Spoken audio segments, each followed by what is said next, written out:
Hello and welcome, Reds, to the latest episode of the Daily Red podcast at Anfield Index. I'm your host, Jack McIndoe, and I'm taking you through all the latest Liverpool stories that have been happening over the last 24 hours as well. There's plenty to go through. Speaking about Virgil van Dijk, has spoken about the criticism that him and Arne and Liverpool as a whole has been anyway. And obviously some very choice words, some very important words as well. Little bit about on Unai Emery has spoken about the situation of Harvey Elliott. I think a lot of Liverpool fans, and certainly Harvey Elliott in particular, just probably still shaking his head. It's an absolute mess, really, sadly. Obviously, on the eve of a World Cup, obviously Harvey was always on the peripheral of the England side anyway, in the under-21s. Did win the championship just before this season started as well. So, yeah, disappointing. So, Unai, yeah, I'll bring you all the latest in respect to some interesting quotes from Unai and where this leaves Liverpool in respect to the situation for the England international. And, yeah, just a bit of a mess, really. And a couple of bits and bobs. Hugo Ekitike on his desire to join Liverpool and how he couldn't quite say no, which is understandable, Hugo. But yeah, plenty to get stuck through anyway. If you are new to Anfield Index and first time tuning in, especially on the YouTube side, do drop a like on the video as well. Really helps out push out all the content as well that we do over there on YouTube sides and across the board as well. And if you are a listener or a new listener, check out AnfieldIndex.com as well for even more LFC content, post live shows as well, Reds. But let's waste no time. We'll get straight into it. As I said, Reds, if you are commenting live, do get your super chats in as well. Goes a long way in terms of supporting the channel, but most importantly, just get straight into you if you've got any questions or answers or any of your thoughts on all the stories that we do cover today as well, Red. So let's waste no time. We'll get straight into the first story, and not that one, but this one. I quickly wanted to mention as well, and great shout out to everyone that has been supporting Anfield Index for 15 years. Just obviously this yesterday as well, come up the 15th year anniversary, and from our official obviously X account, Countless Podcast, Endless Red Voices, obviously Gags Tandon looks back on, obviously check it out. Obviously a great article from obviously on from Gags on It Was Always Liverpool, giving big shout outs to every contributor as well, but most importantly everyone that watches or consumes in any capacity Anfield Index content as well. A massive thank you to every single one of you from all of us as well, most importantly from Gags and Eddie as well. I've only joined a year ago as well, but I'm learning every day. As I said, it's been a real privilege being part of the team and just being given the opportunity in a very competitive industry as well. Obviously, sports journalism and just football content in general. So, massive thank you to me, to Gags and the main lads as well, Eddie and Greg, and even the great team behind the camera as well. The people that you don't see as well, like in most businesses and everyone, everyone's really sound as well. And it's been an absolute privilege. So, and Reds, thank you for everyone that's tuned in. And yeah, hopefully a lot, let's say, be to the next 15 years as well for Anfield Index content. But nice one, Reds, for that one. Right, we'll get straight into the couple of the quotes. As I said, you want to delve into more of the details as well, Reds. Obviously, the articles are all online as well, but we've just got a couple of the extracts as well that we've pulled from some of these interviews, because I don't want to be sitting here like I was last time when I'd done the Daily Red. Absolutely, yeah, still a lot to learn. Just need to just focus on some sentences and not bore you with a whole story time episodes anyway of an extract of a quote. So, first one, a little extract from Virgil's latest interview, speaking about the criticism that he and the Liverpool side have received this season. Virgil van Dijk, the criticism we are getting this season is deserved, Virgil said, but you have criticism and you have disrespect. I don't think Liverpool is a club that makes rash decisions. He, Arne Slot, deserves respect and a chance to make it right as well. So yeah, it's a modern day of the crazy world of social media, Reds, isn't it? there's ways, and we spoke about this on the watch longs as well, haven't we, on match day lives on the weekends. Especially me when we're watching a game, it's very reactive. We'll analyze the game and everyone on Anfield Index and just people in general as well. I can certainly still improve in respects in terms of breaking down. You can analyze players sensibly, can't you? But yeah, it's just some of the stuff that you do see and Virgil van Dijk, if you haven't seen it, it's on Sky Sports' YouTube channel as well. A great interview with Gary Neville. Anyway, surprised to like Gary in the building. It was interesting. A very interesting interview from Gary Neville, and just obviously speaking about that, it's crazy. And Virgil, the main thing, obviously, spoke about the younger players as well, how they've come to Liverpool, how they deal with social media. He said he can deal with it. And people are entitled to, in terms of the criticism. But as I said, it's the disrespect element really of people's lazy analysis, really, when they're just calling people names, even the manager's names. It just gets absolutely toxic. And I think the majority of Liverpool fans, when we analyse and critique a player on their performances, football is very week to week, month to month, year to year basis as well. But the sensible Reds out there as well, all of us, that but if you do see disrespect, Reds, as the majority of us, just call it out, really, and just call it out for what it is. And it's just not absolute utter nonsense, really. So Virgil, big up, mate. And obviously it's been a very difficult year for everyone at Liverpool Football Club as well, on the pitch and off the pitch as well. But I think the one thing that this football club does pride itself on, what the foundations of not just the great managers, the great players as well, but the fans, most importantly, in the football club, and even the city of Liverpool and Everton as well, is unity, is the strength of the Liverpool people and Liverpool Football Club as well. And unity. And when we're one, then we're absolutely an unstoppable force. The Liverpool side, that is, as well, in respect to the footballing terms. So interesting little extract there, Reds, as well. Virgil went on to add in preparation to the game tomorrow afternoon. And Virgil, speaking about Manchester City, this fixture, which needs no introduction, and one we're all really looking forward to. We have enjoyed some fantastic games against Manchester City down the years, and I expect another tough battle as well. So it's always going to be a war of attrition, really, as it is against Manchester City. We know, haven't been quite on it this season. Of course, Manchester City, neither of Liverpool, in respect to playing our tip-top football as well. And I tell you, if Arsenal don't win this league title, wouldn't be a surprise for the majority of us. But if Arteta doesn't win the league title this season, then I think he certainly, for me, I think he needs to be sacked. Because there's never been a more straightforward, bang-on title, I feel, this season. But football is a very funny old game, really. Manchester United have won 4 games on the bounce, so anything can happen really at the moment anyway. And it's going to be an interesting, fascinating end come what the end of May. But hopefully, with respect to this fixture, Liverpool, obviously, in terms of the title challenge that Manchester City are trying to continue up with and keeping up with the pace of Arsenal. But in respect to Liverpool as well, though, Reds, tomorrow, I've just mentioned Manchester United, 4 games on the trot. If that run for the Red Devils does continue, then Liverpool, certainly, it's forget about Man City's title race. We need to solidify and secure 3 points tomorrow. It's imperative in respect to our chase for European football as well, because we've seen Liverpool's gap from the top diminish week after week, really, but that can't happen in respect to the 4th and 5th place for Liverpool this season, really, because the Champions League is imperative for this football club and what we want to be doing, not just in the summer, but the years to come as well. So Virgil bigging up that fixture as well. It's going to be a very fascinating fixture indeed. We're going to the Harvey Elliott one as well. Obviously, this is coming from John Towley as well. He's done a fantastic piece from the Birmingham Mail as well.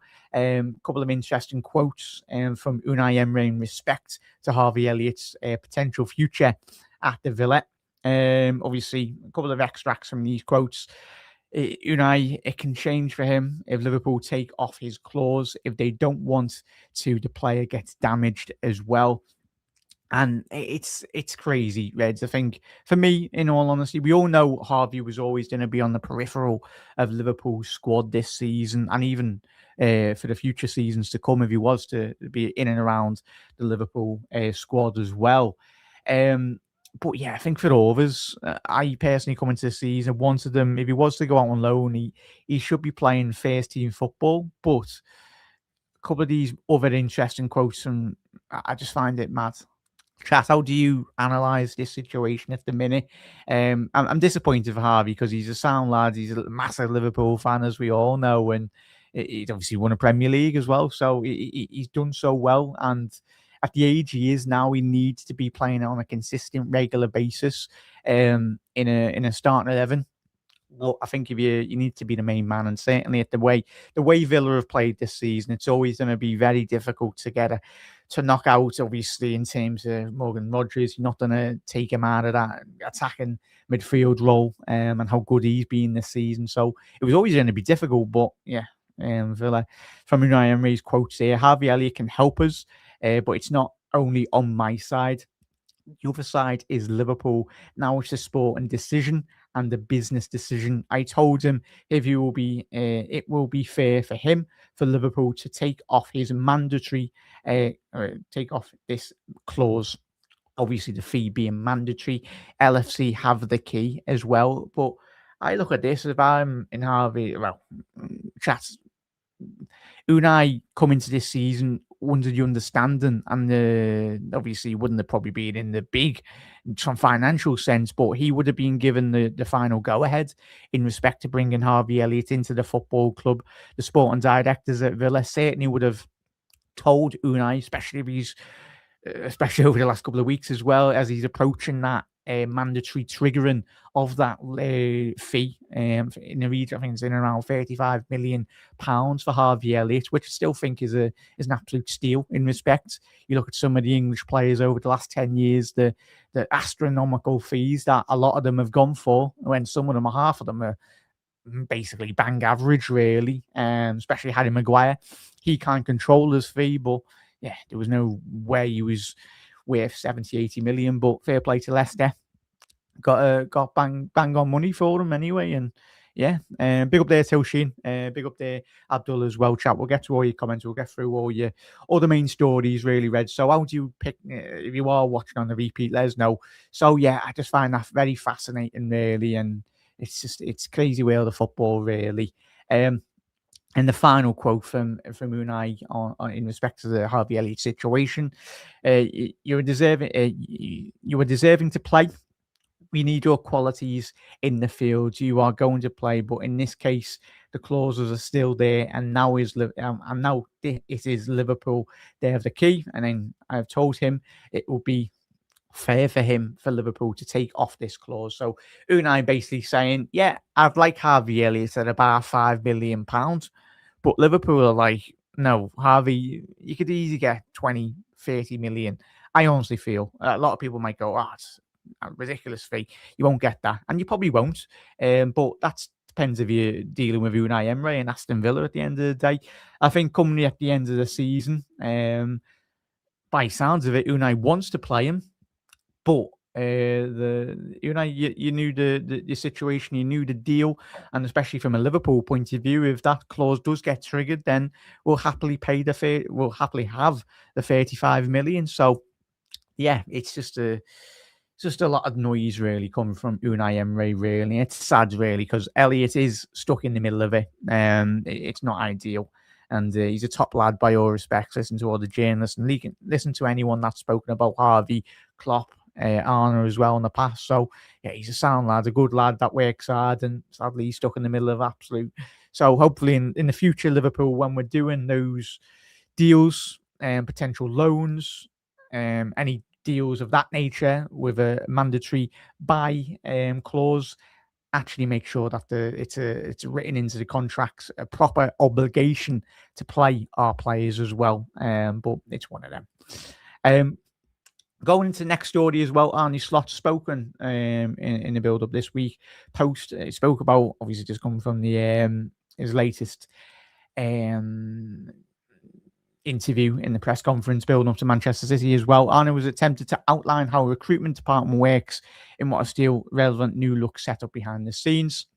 He was quoted as saying, Arne Slot, if this the Reds roundtable has helped people to understand not only I say it, but the situation because they caught that synergy or whatever, then it is a good thing. I can keep saying it at the moment, but you see in it, you probably believe it as well more. I know that as the reaction, what the reaction is for the fans. I said many times how good is Hughes being, work has been in the last 1.5 to 2 years. This is shown in the signings he's made, and another time now with Jeremy Jacquet. He's done a great job for the club, but also for me as well. First time I've actually spoken on the roundtable chat. How did you analyze that interview? I was made up. You know me on the watch longs when I've been doing them anyway this season, and especially in the build up and when we've been doing them in the January period and in the build up to January. It's good that we actually had a bit of communication. I know everyone's going about speaking about the timing of the interview, whether it was just a PR stunt and all that, but contractual obligations to sponsors are really, really important. And we know how, and if no one's caught the Google Pixel adverts, they've even got Ryan Gravenberch and Alison Becker getting potential Oscar nominations as well. So if you haven't checked that out, check out the Liverpool's social media accounts. So yeah, some of the stuff to get these players doing anyway. But the main thing is having a load of fun anyway. But good little break for them away from the football and the madness of football anyway. But if you haven't checked it out, go and check it out on the Liverpool accounts anyway. Alison cracks me up, man. So yeah, I was happy that we had some form of communication, really, and it just takes a fair bit of pressure off the back of Arne Slot as well. Obviously the journalists are there to ask the important questions, but obviously Richard Hughes is the main guy really in respect to the transfers, as we all know. So yeah, obviously Arne backing Richard Hughes in that respect as well. Then he went on to add, just finally, in respect to the recruitment and how Arne Slot, how they do things behind the scenes currently at Liverpool. I don't watch a football match just from Arne and say, oh, he's a good player, why don't we try and sign him? If that was the case, Arne, we'd end up with about 50 players, all of us anyway. That's not how we work over here. There's a lot of data and scouting involved. Then a list is brought down to 1, 2, or 3 players, and then in that moment, that is when I get involved. Obviously Arne Slot as well. When he mentioned 1, 2, or 3, so sounds that's great. So when we couldn't get Zupimendi, why didn't we go and get the second choice player in that respect as well? So we know there's a first choice, second choice, third choice target. So yeah, if that's the case in the future, if we can't get a Zupimendi in, if we can't get a Gahey in, obviously Jacquet was certainly, by all accounts, looks like the second or third choice for Liverpool. It sounds.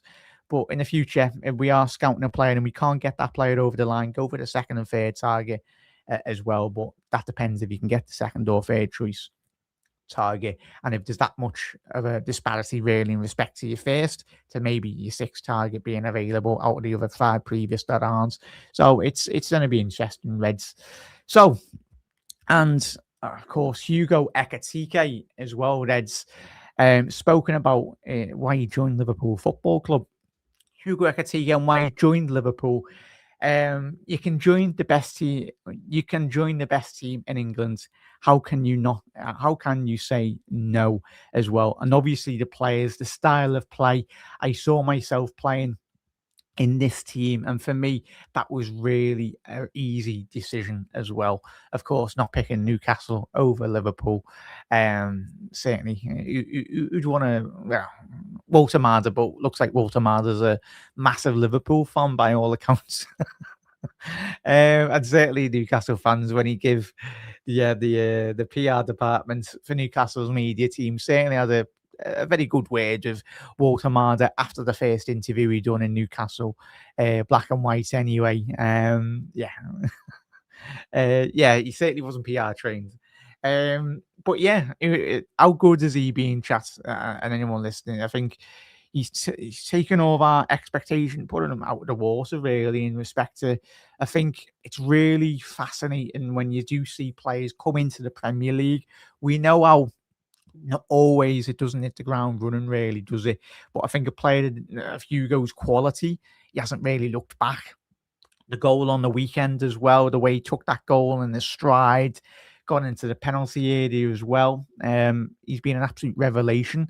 And I think it's only going to bode well in respect to, obviously, Alexander Isak's not future. Obviously, he's going to be at Liverpool for a very long time. But I think when Liverpool eventually have both of those two lads up to full speed, playing in full flow, I tell you, that's going to be absolutely fascinating. The dynamic between Hugo Ekitike and Alexander Isak in Liverpool's attacking line. Of course, there'll be games where when we play with one striker, with two wingers.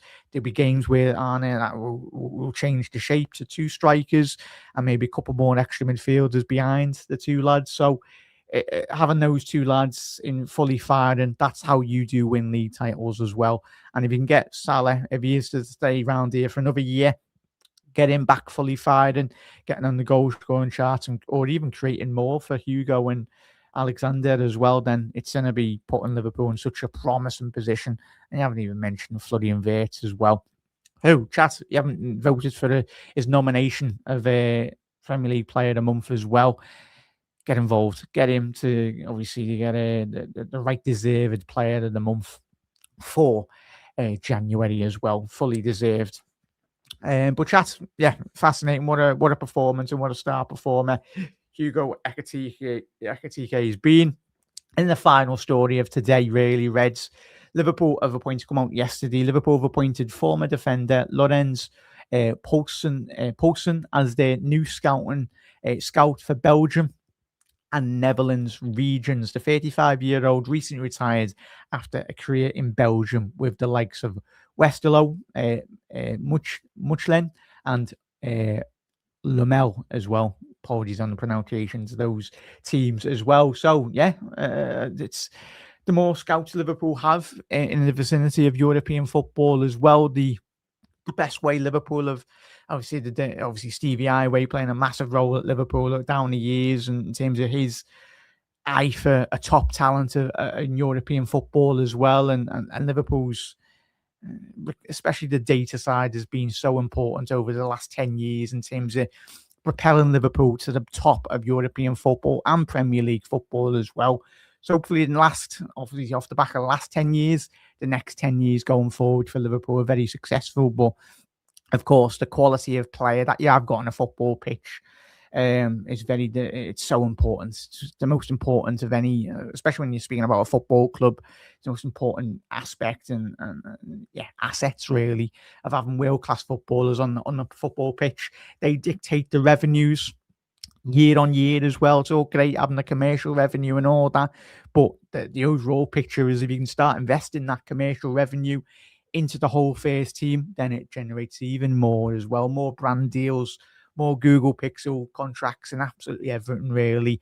And the beneficial people will be the players, the fans as well would be able to watch this Liverpool side winning many more trophies to come as well. So yeah, a very busy day today in respect to Liverpool news stories as well, Reds. But quickly mill through a couple of your comments as well, and then we'll round off today's episode of Daily Reds. Big up there, Steve. I'm not too bad, mates. I'm looking forward to the game tomorrow. I will see you tomorrow, Reds, obviously on Matchday Live. You'll have Lewis Aspinall tomorrow as well for the Daily Reds, doing the build-up for the game. And, of course, any other stories that do break later this evening and tomorrow morning as well. So check out that, the Daily Reds. You have the Gags Tandon Show following the full-time whistle. Obviously, Gags breaking down and analysing the game. What will hopefully be, well, it's always a massive game when you play Manchester City, as Virgil did allude to at the top of the show in his quotes as well. But yeah, we've got a job to do, and hopefully we can absolutely batter them tomorrow, and hopefully it will be a good building block to future results as well. And it doesn't get any harder. You got Sunderland away on the horizon. They're unbeaten at the stadium I like this season. So I'm not looking forward to that. I've watched them a couple of times. That's going to be a very difficult game anyway. But we've got the quality to beat them. But it's going to be will be one of our results of the season, and we can beat them. Obviously, at the back of tomorrow as well.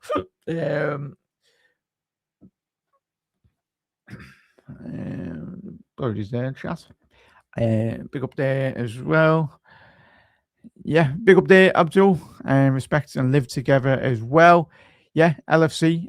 Say no to racism as well, mate, Abdul. And that's the beauty of football, mate. Unity, especially Liverpool. But yeah, very strong words there, mate, as well, and very important words. Together, unity, togetherness. That's the beauty of football. It's a world game. Brings cultures, brings people together. And yeah, it's so important. It's a big driving force around the world for football and togetherness and hope to millions of people around the world that are less fortunate as well, that don't have everything in respect to. Most important thing is having a roof over your head and food on the table as well. But there's many people out there that don't always have that as well. So yeah, it just brings so much light and joy and enjoyment to a lot of people. Well, millions, hundreds of millions around the world. So yeah, it's and a big club like Liverpool plays a massive role in that. And yeah, unity is our strength, mate. Abdul, we need a centre back minimum and January reinforcements. And they need to be in the top 5 without the head coach. Yeah, it's going to be a very fascinating future in respect to Liverpool. As you said, they made a centre back. I think a lot of people mention centre backs. Defensive midfield, Zubimendi was sought after, of course, with Liverpool. So hopefully we can bring in a couple more signings. Come what the start of next season, that certainly will be on the remit of Liverpool anyway. Big up there, Tilsheen. How are we, bud? How are we? Yeah, and as Abdul said, mentioned all those players as well. Yeah, there's going to be a lot of players. Can see this. Yeah. That's football, mate, isn't it? Obviously, yeah, it's about Liverpool shoring up at the back, most importantly, and getting things back on track. And we certainly do need to finish strong the end of this season, because obviously we mentioned at the top of the show, the Champions League spots. Manchester United have started to win games, and that's not an ideal thing to see, really. It's not good, especially when Liverpool are chasing a European spot this season. Never good watching Man United win games of football as well. And of course, the anniversary of the Munich disaster as well, the Busby Babes, for to everyone at Manchester United, most importantly, the players and the families of those players all those years ago as well. You never walk alone, and everyone at Manchester United was thinking of you as well on a difficult day that it is yesterday. As remember, that great team as well. Big up there as well. Amish is going back for a wonderful Liverpool. Yeah. Some reminiscent days as well, mate. Reminiscent. Obviously, one of my favourite players is obviously Dijk. When you go back to that great team as well, obviously Maxi Rodriguez, even Jamie Carragher, Steven Gerrard, Alonso, Mascherano. Many great players that have donned the Liverpool shirt as well. And yeah, we're very blessed to have see like Salah, even Sadio Mane that used to play for us as well. But most importantly, the future now as well. Florian Wirtz, Hugo Ekitike. Hopefully, Canate does sign a new deal as well. But only time will tell as well. But big up there, John, as well. Nice one there, bud. As I said, we're growing on the YouTube side. Rome wasn't built in a day, but everyone's putting every effort as well on the channel. We'll try our very best. As I said at the top of the show, massive thank you to everyone for the great continued support as well. And obviously 15 years of Anfield Index. It's absolutely fantastic as well. Harvey Elliott, for 35 million is a bargain. I don't get it as well. Yeah, big up there, Tilsheen. I think you might be watching a bit. Chat, if you just tuned in, rewind, and obviously let us know your thoughts on the post-match thoughts. Your post-live comments as well if you are tuning in. If you're tuning in now, just rewind. But Ed's Massive thank you. As Andy said there, with United winning, finish above. Big up there, Andy. Nice one for your comment, bud. With United winning today, if they finish above is comfortably on points, having come from behind. But yeah, it's going to be a very competitive end to the season, mate. And Liverpool finishing in a European spot is the bare minimum anyway. But Reds, have a lovely rest of your Saturday. I've been your host, Jack McIndoe, as well, on the latest episode of the Daily Red. I will see you tomorrow at 3:30 on Matchday Live, bringing you all the matchday commentary on what will be an absolute blockbuster. Hopefully for Liverpool, getting all 3 points against them locked down the motorway anyway. Everyone, enjoy the Saturday, whatever you're doing today. Look after yourselves. Try and enjoy it as well. I'll see you tomorrow. Tune in. Obviously, there's plenty of shows already out this week to get stuck into anyway. So check it out on Anfield Index YouTube side. But you want to head over to anfieldindex.com to find out even more great LFC content as well. You can check out the Discord community that we've got on Anfield Index as well. If you click the link in the description on the YouTube side, you can get involved with that as well. Obviously, over 2,000 Liverpool fans from around the world. But Reds, I've been your host, Jack McIndoe, and that's been the latest edition of the Daily Red podcast. Reds, look after yourself and enjoy a very good Saturday as well.